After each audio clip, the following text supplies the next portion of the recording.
The other day, I happened to be scrolling on YouTube when I came across a video right after the election from this lady by the name of Jordan Taylor.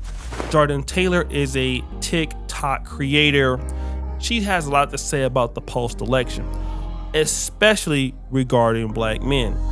Now, what she's going to say to some may be offensive, but let's check it out.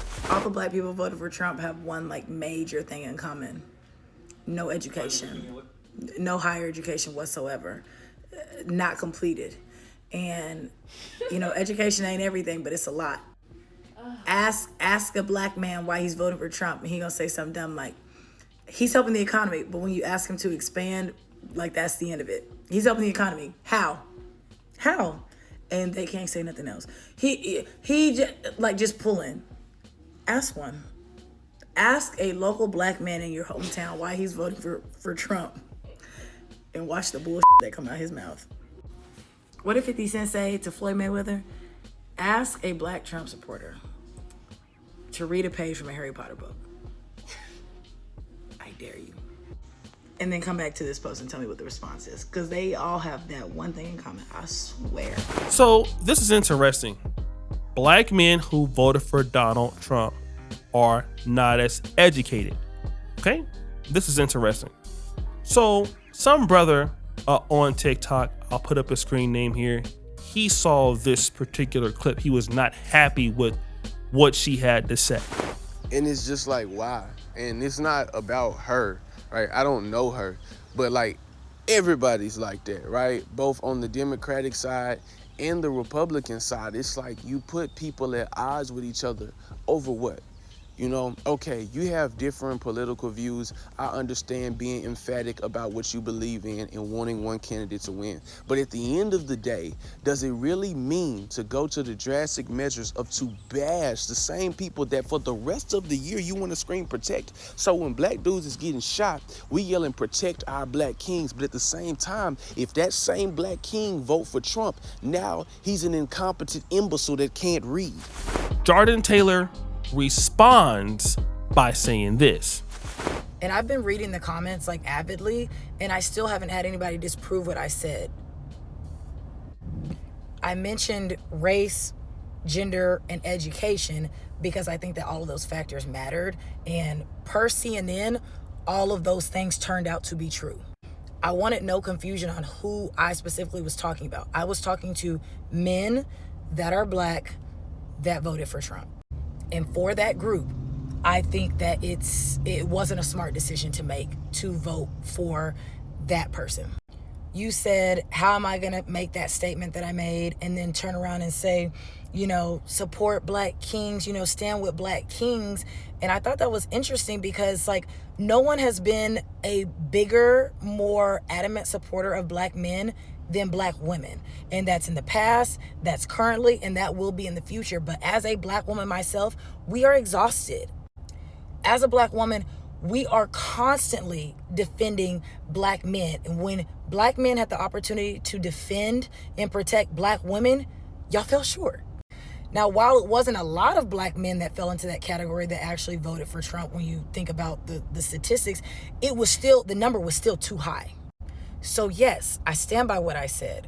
To the black men that voted for Trump, that it's not because they went against, we don't agree. It's because what the person that they voted for stands for.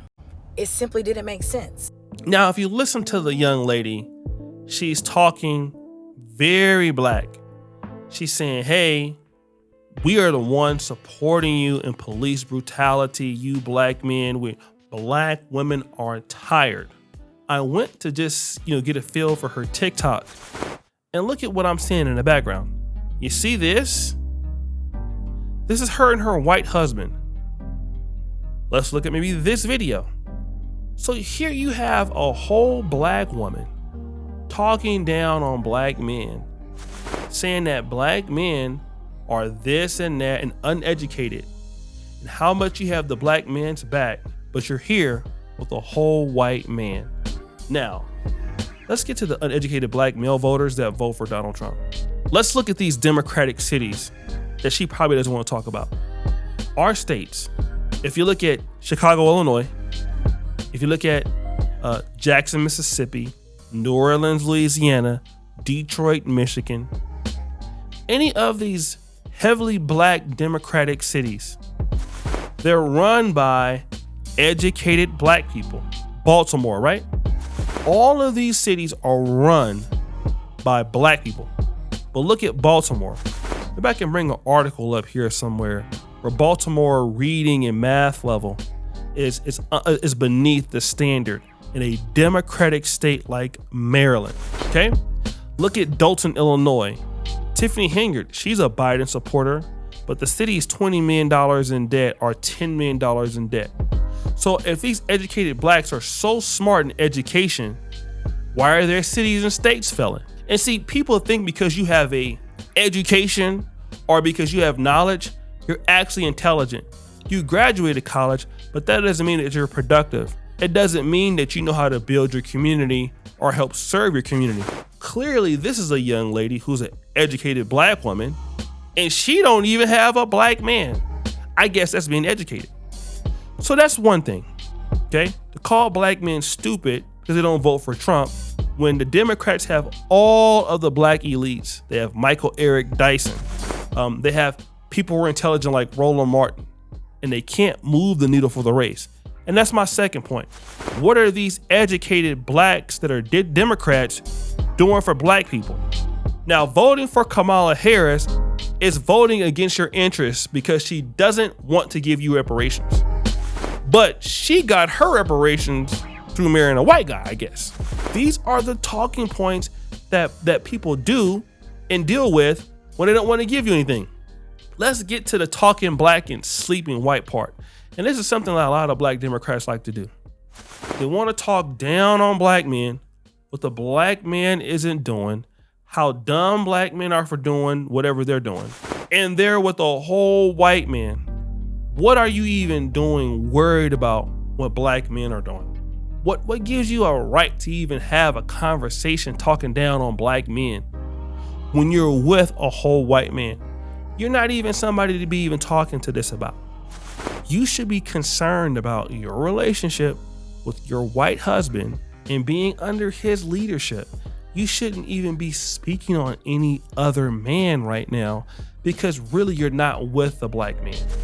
You're a black woman with a white man, and you should be even respectful to him to not even talk about black men at all.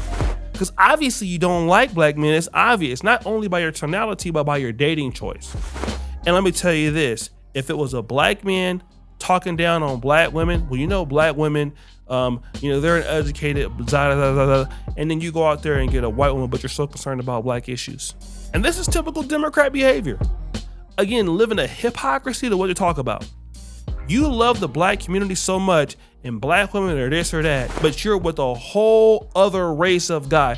This is the same thing. And you want to have a conversation in the black community. No, these people don't have no, and then you're insulting. Why are you talking about this? Go over there. You're already over there. Stay there. Stay there. Let your conversations be what they are. And let the people in the black community who are concerned about the community talk about those things. Okay? You already made your decision, which is okay. But you should not be talking down on black men when you're married to somebody not even black. But again, guys, what do you think? It's your boy, Zaddy Jackson, back at it again with an episode of Fair Use. We're out.